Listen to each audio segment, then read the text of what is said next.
Record. In the last episode, you heard from Abby Falacaro, Senior Manager of E-commerce at ED Parker, and we've talked about how to harness traditional marketing strategies to grow regulated e-commerce brands. Now, today on episode number 58, get ready. We've got Adam Gillman, who's the co-founder of Hiya, a children's wellness brand that he scaled and sold for $260 million in 2024.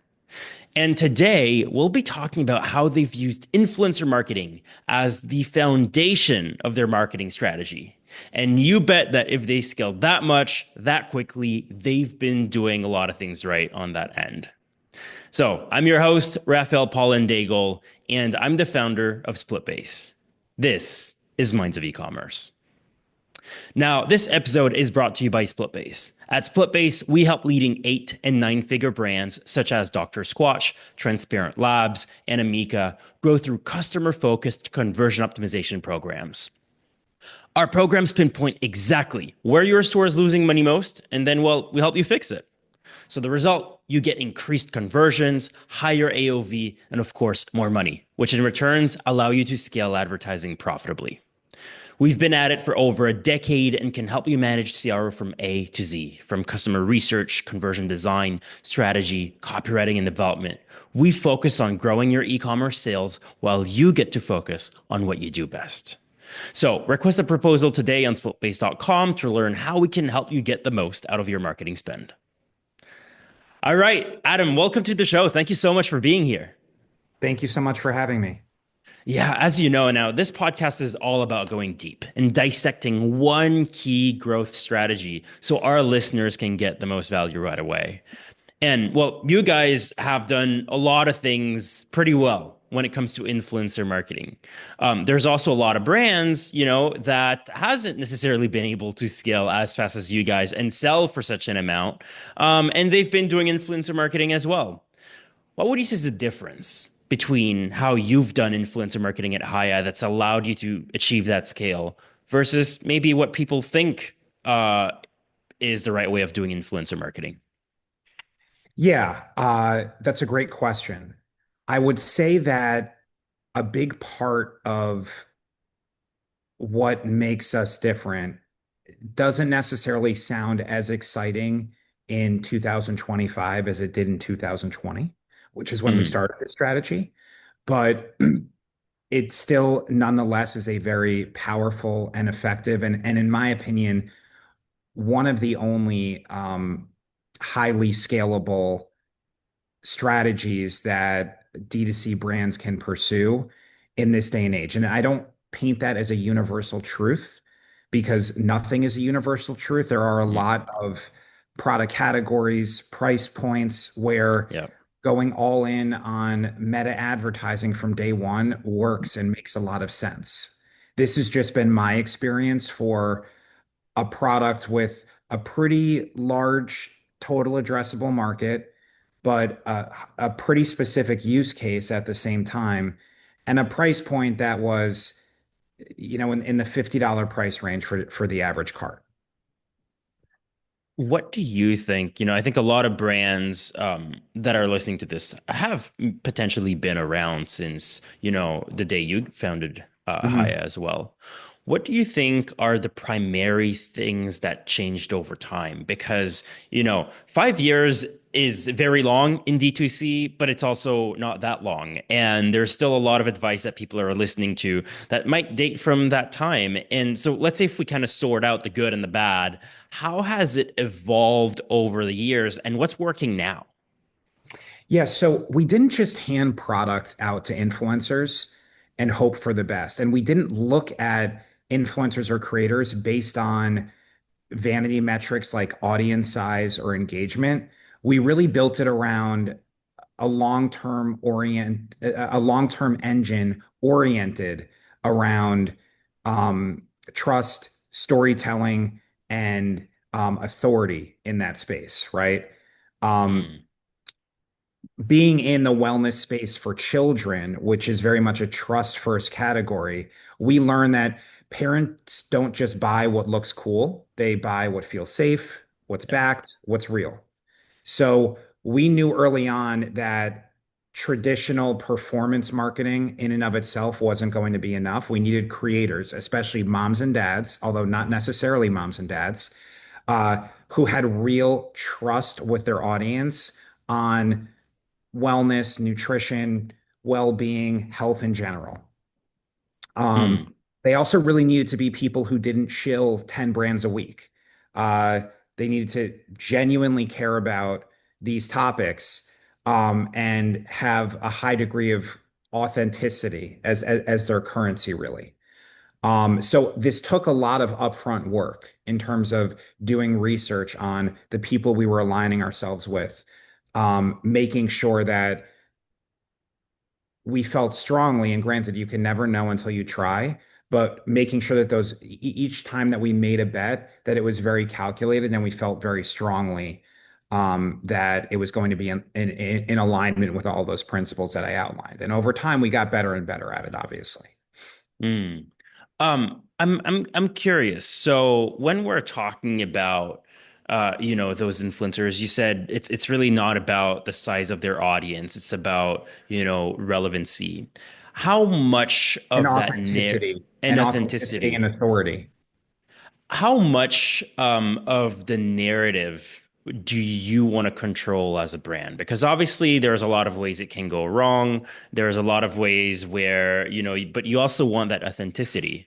So when it comes to working with those creators, how much freedom do you give them? How much of that message is calculated beforehand as well? Yeah, we operate in a category where we can't give a ton of slack on the leash, if you will, in Mm, that we are a supplement, and supplements, unless they have clinical trials, cannot make health claims, right? So if a creator wants to upload a video saying, I gave this child my Hiya's multivitamin and it solved when they had the flu, that was mm, a big problem, right? So what we really focused on was, like I said before, so first off, it starts with the creator and the corresponding audience and community that goes along with it. Once you check that box, yeah. uh, giving them guardrails to play within. So these are the talking points that we need to make sure that we cover in terms of this is what makes Hiya a differentiated product. These are the things we cannot say. But then besides that, really enabling them and empowering them to do the audio in their own voice and the video in their own voice as well. Mm. Now, you've got that part now. You've got the message, you've got the actual creators. Now, how do you turn those or that content into website traffic? Was there a strategy to, for affiliates? Was there a strategy to give limited edition things or anything of the sort to incentivize people to then go and buy? Or would we be a bit more general and just hope people come to the website and look at the total ROI at the end of the day? Yeah, so we were very much always oriented around ROI. And still to this day with everything that we do, we're balancing performance marketing with maintaining an elevated and authentic brand. But we were always making sure that whenever there was a piece of uh, paid content that was going out, so a sponsorship with an influencer, that there was a very excuse me, specific call to action and drive to site oriented around what was kind of like an evergreen intro offer that we used Mm, across all of our marketing channels, which was really 50% off that first month of the yeah. subscription. And that was what everybody spoke to as it relates to creating some urgency around driving to site and making that purchase. Mm. Um, And I think I'm it's curious. hard to do that. I'm sorry to interrupt you, but I think No, go ahead. it's not impossible, but it's Yeah. hard to do that without some type of promotional element or something to make it feel a little bit irresistible. And I think there's lots of ways that you can do that. You can do that with a call to scarcity, right? It's going to run out soon. You can do that with a promotion or discount. We just kind of pursued that strategy really from day one, and it always worked. And if it ain't broke, don't fix it. Yeah. Has it gotten harder, would you say, to get results out of this type of creator-led influencer strategy? One of the things I keep hearing, and I'm sure, our listeners are hearing this as well, is, UGC and this type of content, there's now just so much. Everybody's doing that. People know that they're ads. And well, obviously they're still efficient for a lot of brands, but I know that it's a little harder in some categories. What are your thoughts in general? Has it gotten a lot harder, or is it just about figuring out the right strategy? It's about figuring out the right people to work with. Now, Mm, to answer your question, has it gotten harder? I think the reality of scaling any marketing strategy is it's always going to get harder, right? What right. what worked to acquire 10 customers is going to be a lot more challenging to acquire 100 and a lot more challenging or maybe not even feasible to acquire 1,000. So Mm, uh, it's gotten more challenging to continue to find these pockets of opportunity where we can pursue these strategies. That being said, when we find the right partners, is it still very effective? Yes, it's still very effective. And I would agree with you that there's a mm, proliferation of kind of paid boosting of UGC yeah. content that's out there. But that's why it really comes down to the people that you align yourselves with and Yeah. the nature of that relationship. We looked at our creator relationships as partnerships, not ad placements. So Mm, we really wanted that's good. to focus on long-term relationships with them really believing in our product and going all in on it so that we could continue to market to that audience over a sustained period of time and making sure that they didn't come off right as product shills, that when it came to children's wellness, Hiya was the brand that they were aligned with. Mm. I love what you said. I just want to repeat it. We aim to build relationships, not ad placements. Yes. I think that is so, so key. Uh, what about, obviously we're, looking at influencer marketing, creator-led marketing like this as a way to drive traffic, but also, it builds trust before people even reach the website. So there's some advantage on that end. What about using this UGC on the website, on the landing pages? How important is it? And does it work? It's never worked for us. Mm, Using the UGC to amplify ads, so using it in kind of like more mass appeal creative or specifically whitelisting against that creator's audience, that has been very effective for us. mm. But having the UGC content live on our pages is never something that has worked for us. I had a feeling you'd say that, and I'm really happy that you did because I think that's kind of the unexpected answer, right? In the sense, people think that, oh, UGC, they kind of put it on a pedestal. UGC will always make you convert better. UGC is always this and that. But we've also seen it as a CRO agency that sometimes it just doesn't work. And especially in your case, I don't think you have a product that is really worth like explaining like there are supplements. It's not like somebody have to show exactly how to put a hair tie in their hair or how to use a complex product. Where those are the brands that often benefit from the UGC, and maybe it's not because of the UGC, but just because of the fact that it's an explainer video. It's I think that's a good takeaway. UGC doesn't always work to convert. Um, but there's no absolutes, right? Yeah, there are no Always absolute. worth testing. We have a little bit of time left, and one thing that I always found really interesting with Hiya was that you guys have been very, very, very adamant to only and only offering a subscription.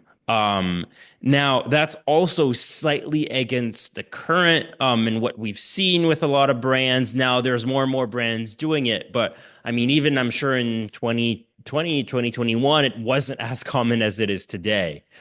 Um, have how have you guys resisted to the temptation of offering one-time purchases? Uh, Great question. So when speaking about one of the primary drivers of our growth and our business success, commitment to subscription business model would certainly be towards the top of that list. Hmm. Um, and I think the reason it was particularly effective for us is a lot of people try to subscriptionify businesses and product categories that don't make any sense for that to occur. Um, Hmm. when it's a use case where this is a product that is intended to be taken on a stable schedule and it needs to be taken on a stable schedule in order to ultimately get the benefit, um, it really just aligned with how parents wanted to shop for their family's health needs. Um, and we focused on making it reliable, automatic, educating customers as to why taking it on a routine basis was important, and having thoughtful touch points at every time something was shipped. Uh, and I believe it was a combination of all of those things that enabled us to have strong retention rates and relatively low churn, and parents who would trust us to show up month after month. The last thing I'll just mention is from a supply chain standpoint, from an operation standpoint, subscription is also just very helpful in that it gives highly predictable revenue, which allowed us to do more meaningful R&D, negotiate better supply contracts, launch new products in a way that's sustainable and not hype driven. It made us a better company because we could take more calculated risks. Whereas for other companies, investing in an entirely new product or spending a year on R&D, which is what we've done for some of our products categories, is something they couldn't justify because the risk of Hmm. a flop was too real. We were really able to de-risk those things because of our one-to-one relationship with our customers and knowing with a very high degree of certainty what the real value of somebody signing up for our product looked like. Love it. Adam, this has been amazing. I think I'm just going to recap for our listeners a couple of things that I thought was super interesting. One, when it comes to influencer marketing, creator-led marketing, the key is really authenticity and building relationships, not ad placements. That will allow you to go much further than, any other brand just looking at influencers as another ad creative.